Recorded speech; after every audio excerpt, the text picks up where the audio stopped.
My grandpa left his entire inheritance to my disabled sister, and I was completely okay with it. However, the very next day, her boyfriend moved in and she kicked me out, despite I took care of her all my life. She is calling me like crazy because of her boyfriend's innocent mistake, and now she can't even buy food. I, 29 female, have been going through a terrible time these past few weeks, and I just need someone to hear me out because I myself am confused as to how to deal with this situation. What's worse is that many people have told me to mind my own business and stay out of things that don't concern me, but I can't help but feel that something is wrong. Anyway, if you're reading this, any advice would be appreciated. Let me give you some context. I was an only child for the longest time while growing up. My parents had me in their mid-30s after trying for many years.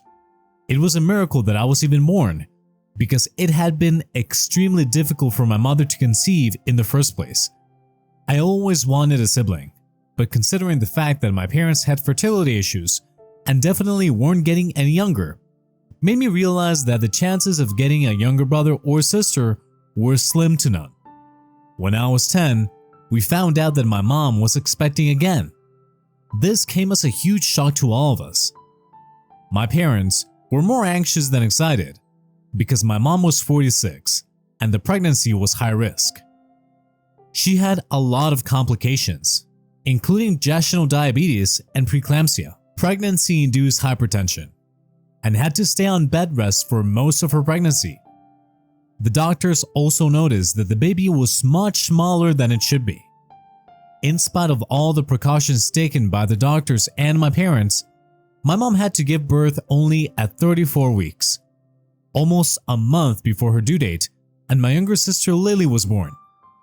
She was tiny, even for a preemie, and had to be rushed to the NICU the minute she was born. I remember seeing her for the first time. She was so tiny and red, surrounded by nurses, machines with tubes everywhere.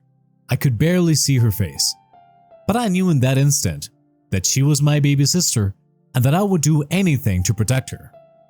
Lily spent 2 months in the NICU. As I mentioned before, she was small for her age, had jaundice, and had to undergo operations for a collapsed lung, but she was a fighter and managed to endure everything like a true champ. The day we brought her home was one of the happiest days of my life. I was so excited to show her the nursery and all the clothes and toys we had got for her. Since she was so small, we had to take extra care of her, and since my mom was still recovering from her own surgery and my dad had to work, I tried to help out as much as possible, feeding her, changing her, making sure that she was taking her medicines. Unfortunately, Lily was developing very slowly for her age and was very weak. She missed all her important milestones, and this was a cause of great concern. After multiple doctor visits, she was officially diagnosed with congenital muscular dystrophy. In simple terms, this disease causes a gradual decline in muscle strength and function as a person ages. The doctor told us that there was no cure for the disease, but with proper management, she would be able to have a better standard of living. He warned us that since there was no cure, and because the disease got progressively worse as she ages, she would begin to lose mobility in her limbs, and even things such as breathing and swallowing would be difficult. No amount of physical therapy or medications would allow her to lead a quote-unquote normal life. We were absolutely shattered by the news. The fact that my baby sister was going to be living with a dreadful condition and I couldn't do anything to cure her wrecked me. It was right then that I made up my mind, no matter what, I was going to make sure that she had the best life she could. Maybe not in the conventional way, like all other kids, but I was going to make sure that she never missed out on anything and had as a normal childhood as we could provide. I began doing tons of research about her condition and even joined many forums with people having the same condition to understand how to care for her better. As Lily grew up, she became the light of my life. Our entire family adored her. My grandparents used to drive over 5 hours just to see her every week. She had the goofiest smile and the sweetest laugh, but even then, we began to notice that she had a very low muscle tone. By the time she was 4, she had difficulty holding things. She found it hard to play with her toys and eat. This progressively got worse as she aged. By the time she was 10, she couldn't walk or even stand for more than a few minutes and started suffering from joint pain and stiffness. My heart broke to see her like that. Lily knew that she was different from a very young age. She knew that she was never going to be able to run around and play sports like the other kids. She knew that she was going to have to live with this condition her whole life, but that did not diminish her light. She was the funniest person in the room. We'd all be in fits of laughter every time she was around. She loved talking to people and making friends and had the most beautiful voice, and she'd sing every Sunday at church. She was also extremely smart and very good at board games, beating us at chess almost every time. Life had dealt her with a lot of battles, but she never let that affect her. She always tried to be positive and optimistic, no matter how grim the situation was. When she was 10, she got her first wheelchair, since she couldn't walk anymore. I remember that day so vividly. My parents and I were pretty distraught because we somehow felt that we had failed her, even though we knew that she would inevitably have to use a wheelchair someday. I feel like, back then, we were just hoping that these extreme symptoms would show up when she was much older and not a child. I remember breaking down in tears as I kept thinking about how much she was going to have to endure her whole life. Lily was the one who consoled me.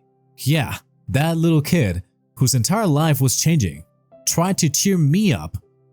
That's when I realized that I had so much to learn from that kid about empathy, optimism, and fighting spirit. That's just how she was, always looking at the bright side of things. Now, Lily was my everything. She was more than a sister. She was one of my closest friends. Since I was much older than her, we didn't have tons of shared interests. However, we were both suckers for a good rom-com. I remember during the weekends, Lily and I would snuggle up together on the couch and watch rom-coms all day. Lily loved the idea of love. She was an old-school romantic and believed that true love existed.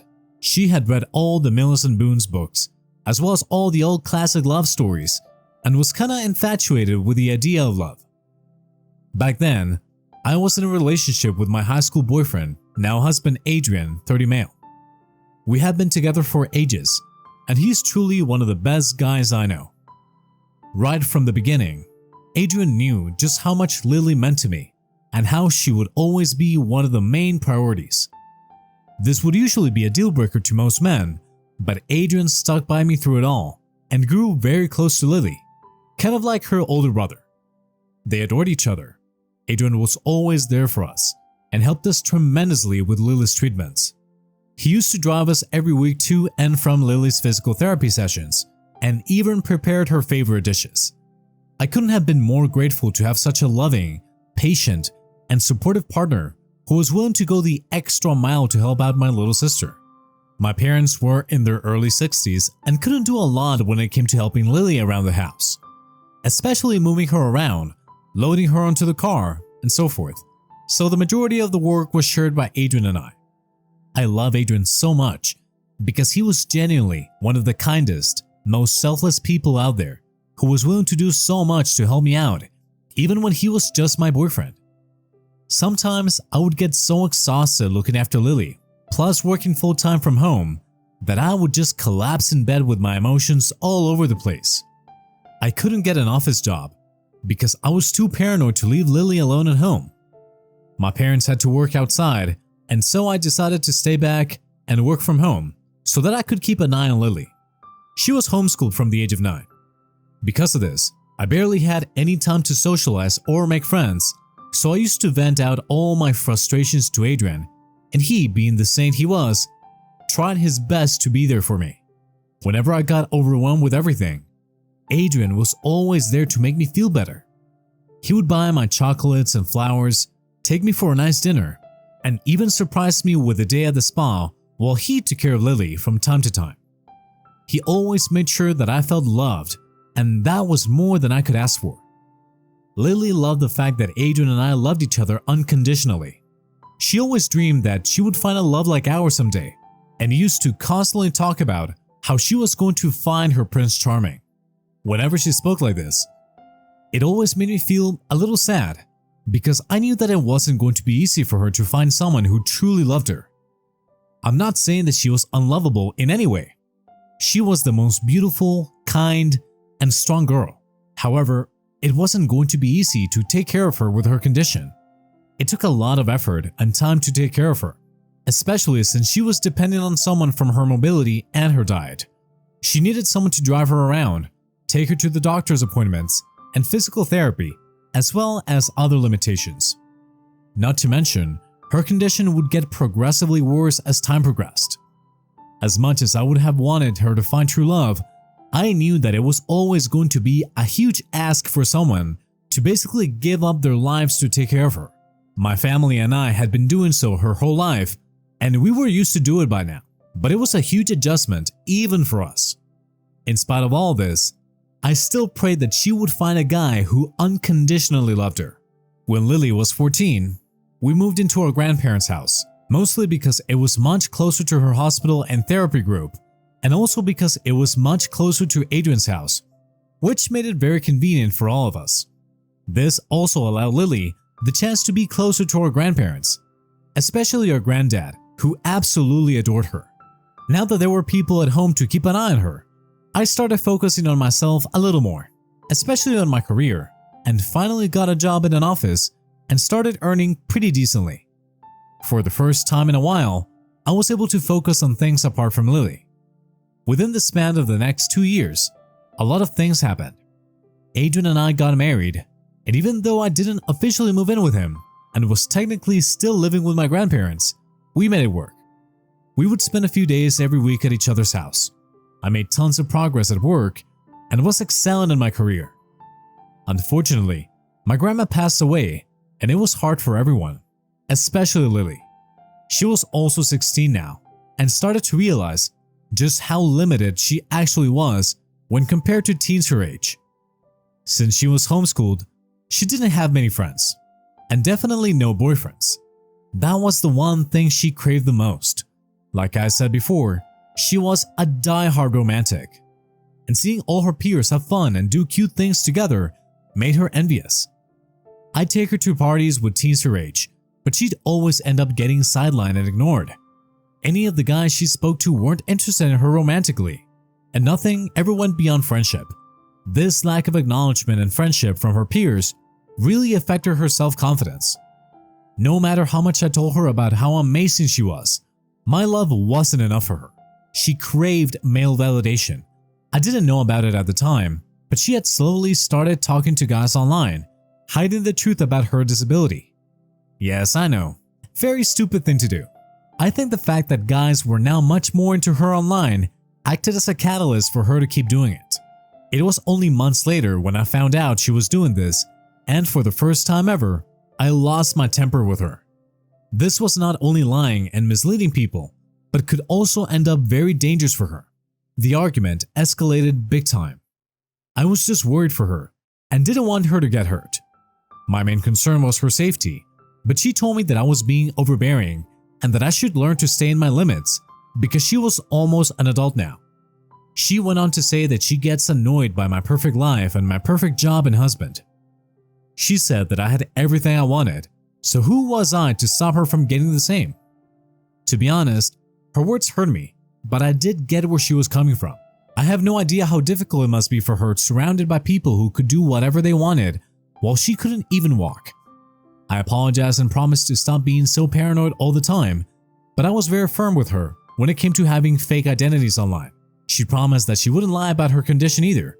Okay, now that you have some basic background information, let's go to the incident that happened a couple of weeks ago.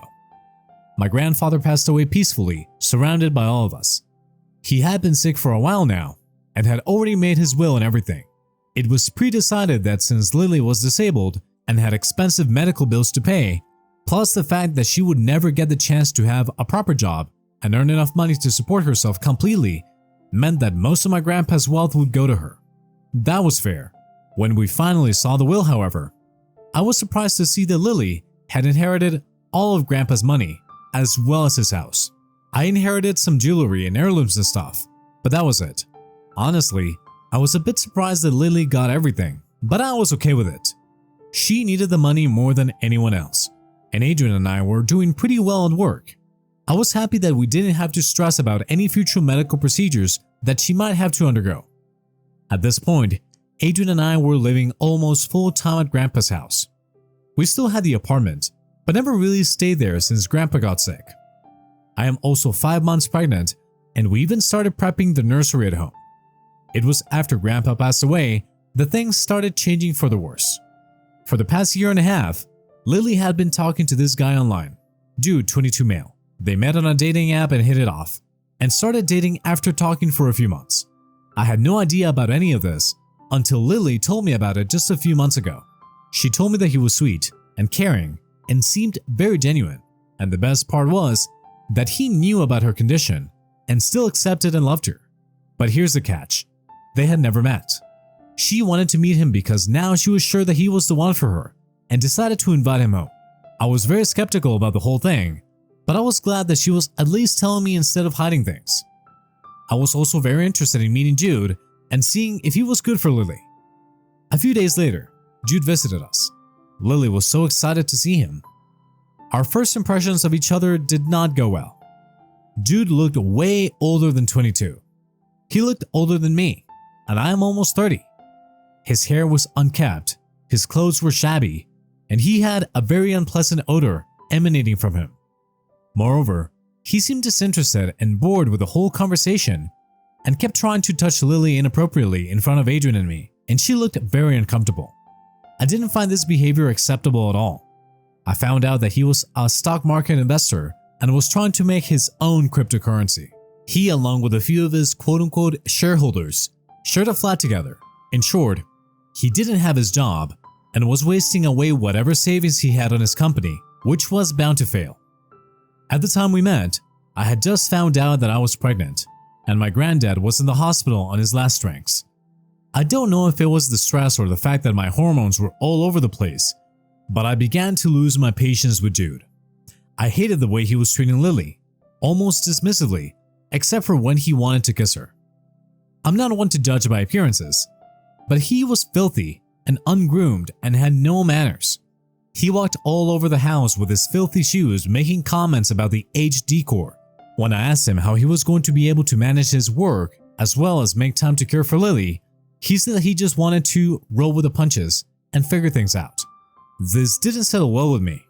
I reminded him that caring for Lily was not an easy task and required a lot of time and effort, and that if he was going to continue to behave in such a rude and disgusting manner and not want to take on the responsibility, then he should back out now. He then told me that Lily was way more independent than I thought she was, and that she is able to do a lot more things that I, quote-unquote, allowed her to do. He said that I was the one who was making her weak and pathetic, and that I should back off and let her handle things herself. I was outraged, and so was Adrian. I have raised Lily since she was born. I know everything about her and what her limits are. Her muscles had atrophied so much that she couldn't even feed herself, let alone cook and clean and so forth. The fact that Jude, who had only known her for about a year, had the audacity to say these things angered me. I told him to get out and stop seeing Lily, and even after a lot of pleading from Lily to give him another chance, I had to put my foot down and kick him out of the house. What followed was a terrible series of fights between Lily and me. She was convinced that I was a villain and that I was trying to destroy her life by separating her from Jude. I don't know how she didn't realize that he was a pathetic piece of crap who was just wasting her time. I have no idea what kind of things Jude had told her to poison her thoughts about me this way, but it was working. She started hating me. She hated the fact that I was controlling her. She said I made her incapable, and in order to prove herself, she tried cooking something and almost dropped an entire pot of steaming hot water on herself. Thankfully, one of her cousins was around to stop that from happening. This whole thing was now getting out of hand, and our relationship was deteriorating rapidly. I didn't have time to focus much on this situation with Lily because I was dealing with my own complications with the pregnancy.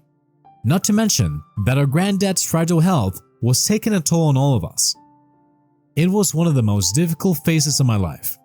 My best friend was now a different person. and I felt helpless.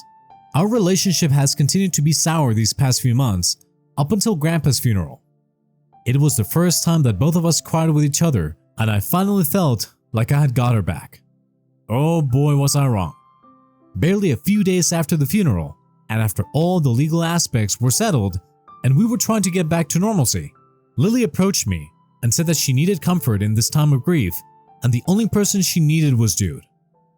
I had forbidden her from talking to him, but I knew that she was still in touch with him. Just the mention of his name angered me. I immediately denied it. She started begging and pleading with me to let him move in. This was laughable. There was no way I was going to let him move in. This escalated into another huge argument, and a lot of nasty words were exchanged. I told her that she was being very disrespectful and that if she had any love for me, she would drop Jude and move on. Lily then slammed the door in my face, and no matter what I said, she didn't respond. Both Adrian and I went to bed angry that night, but still hopeful that we would sort things up in the morning. To my utter shock, Jude was in my house the next day with all his luggage, still looking like a mess and reeking of cigarettes. Lily told me that she was an adult now and made her own decisions. Jude was her boyfriend, and she wanted him to move in, and that was going to happen whether or not I liked it. I was appalled, and we got into another huge fight, which ended with her saying that if I didn't want Jude living here, then I should leave, not him. This hit me like a ton of bricks. Lily went on by saying that technically and legally, this was her house, and she didn't want me here. She said that I needed to stop being overbearing and controlling and let her live life on her own terms. I started defending myself, telling her to come to her senses, but she never listened because Jude kept instigating us even more. My last straw broke when she said that she would call the cops on us for trespassing on her property if we didn't leave. I couldn't believe she had insulted me that way. I never imagined I would see a day like this. I had enough.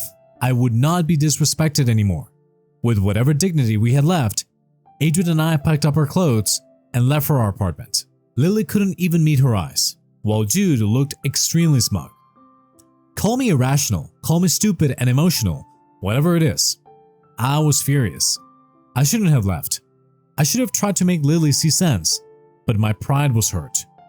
She had not only insulted me but also Adrian. We've spent our whole lives selflessly caring for her, and she gave it all up for some unemployed freeloader. I was disgusted. I knew that it was just a matter of time before Jude realized just how difficult it was to look after Lily. He would leave and then I would have to gather up the crumbs again. I was not going to have any contact with her and let her see for herself just how hard things were going to get with Jude. I told my parents everything, and even they were appalled. They went over to speak with her, and she treated them with the same rude treatment, saying that Jude was her love and she was going to be with him no matter what. There were many times in the past week that I've wanted to call her to try to sort things out, but my stubbornness stopped me until yesterday when I got a call from the emergency room saying that Lily had been checked in. I was still her emergency contact, so I rushed to the hospital. Lily had fallen from her porch. It was not super high, so she got away with only a sprained ankle and bruises. One of our neighbors who had brought her in explained that Jude and Lily had gotten into a huge argument and he stormed out of the house. She tried following him, but he didn't stop even after she fell from the porch. He just drove away. My blood was boiling. When I saw Lily, I was shocked. She had lost a lot of weight. Was she being starved? Her clothes were filthy. Her hair was matted. She looked terrible. I immediately demanded details, but all she said was that she hadn't eaten a decent meal in over a week, and she couldn't buy anything because Jude had complete control over her bank account. She still tried defending him, saying that she was the reason for all this and not him, and everything was just an innocent mistake. She's not giving me any more details, and I have no idea where Jude is. I don't know how he has managed to brainwash Lily into submission, but he has endangered her, and I can't let that slide. What do? Do I just wait? Should I call the police? Do I file a complaint? Hello guys. Wow, it's been a couple of days and so much has gone down. I still can't believe it. Alright, I'm going to try to keep this brief. After Lily was treated at the hospital, my mom, Adrian and I took her home. The house was in complete shambles. It had only been a fortnight since I left, but the kitchen was filthy and piled with dishes. The rooms were a mess, and the entire house stank like Jude. My granddad must have been rolling in his grave looking at the state of the house. Lily still wasn't saying anything. She looked distraught. My mom and I gave her a bath, while Adrian and my dad tittied up as much as they could, and we finally got her to eat some food. The guys just writing this is making me tear up. Finally, after a lot of coaxing and pleading, she told us what happened. She said that Jude had been visiting her at home for a year now. Remember the time we met for the first time? That was not the first time he had been home. He used to sneak in to meet Lily way before we even knew of him. She said that she still kept seeing him after all my warnings because she genuinely made her feel loved and wanted, and even promised to marry her, which was what she craved the most. She shared everything with him, even the fact that she was going to get most of Grandpa's inheritance and the house. She continued by saying that he helped her see that she was more capable and independent, and started making her see that I was the one who was holding her back, and she started believing him. Once Grandpa died, he started pressuring her to let him move in, and lied to her by saying that he would marry and take care of her full time, and they could get married and be happy together, maybe even try to have a baby. She was so infatuated by the idea of love that she kicked me out of the house for him. But then she started noticing that he was manipulating her into having his way. He got her to give him full access to her bank account, and she had to ask him for money, which was rightfully hers. He didn't know how to take care of her, or didn't want to, so she had to try to do everything by herself, even though she couldn't. He didn't cook for her, didn't clean, nothing, but she kept quiet because she didn't want to be proven wrong. Then finally, after 10 days of pure torture, she finally accused him of using her and said that she should have listened to me all along. That resulted in a huge fight and he stormed off, and you know the rest of the story. All of us were shocked to hear just how terrible Jude was. What a sick, disgusting man to take advantage of a person like this. I cannot process that this has even happened. Adrian immediately called the bank and froze the account. We still have no idea where Jude is, but my dad and I are going to the police station this evening. I'll let you know how it goes. Barely been a few hours, but guess who called? That's right, Jude. He realized that the account was frozen and called to apologize. We had already been to the police and explained the whole situation, and were about to file a missing persons report when he got the call. He said that he was going to come over and explain everything, but we completely denied him. We told him that we had already contacted the police and that if he even tried to come near us, things would just get worse for him. He started crying, begging us to forgive him and take him back and saying that he loved Lily and this was all a big misunderstanding. We hung up. The bank informed us that the house and the account were both legally still in Lily's name, and Jude had not really taken out any money from the account yet, except for a few dollars here and there, so thankfully, the money was safe. Jude never physically abused her, but since he was a primary caregiver, he was liable for being charged with neglect of a disabled person. Since this was only for a period of a few days and not long-term neglect, I don't think he can be charged criminally, but our lawyers informed us that he will at least be fined and will have to compensate for the neglect. That's all I know for now. We'll share an update soon. Hi, really quick update. He was charged with neglect but will only be fined. Everything was handled super quickly, and I never attended any of the meetings, so I have no idea what actually went down. I haven't even seen him, but yeah, he'll have to pay compensation for what he has done. We all got restraining orders on him, and hopefully, this is the last we hear from him. Sorry for the late update, but I'll share more later. Hey guys, so sorry it's been so long, but I just had a baby. There was so much going on, and I had no time to update. It's been a few months since everything went down, and we are still trying to cope with it. Adrian and I moved back home with Lily. She's doing okay. She was very traumatized by the whole thing, but the baby is definitely cheering her up. I am glad that we're just back on good terms again. I have forgiven her, and all the fights are in the past, and we are all just hoping to put this behind us and look at the future. We haven't heard from Jude at all, and he has paid his fines. I am thinking of getting a full-time nurse for Lily because things are definitely going to get more hectic as the baby grows. But for now, we're taking things one step at a time. That was a wrap up for today's story. Thank you very much for listening. Smash that like button for me and subscribe for more stories. Thanks again, and we'll be seeing you in the next one.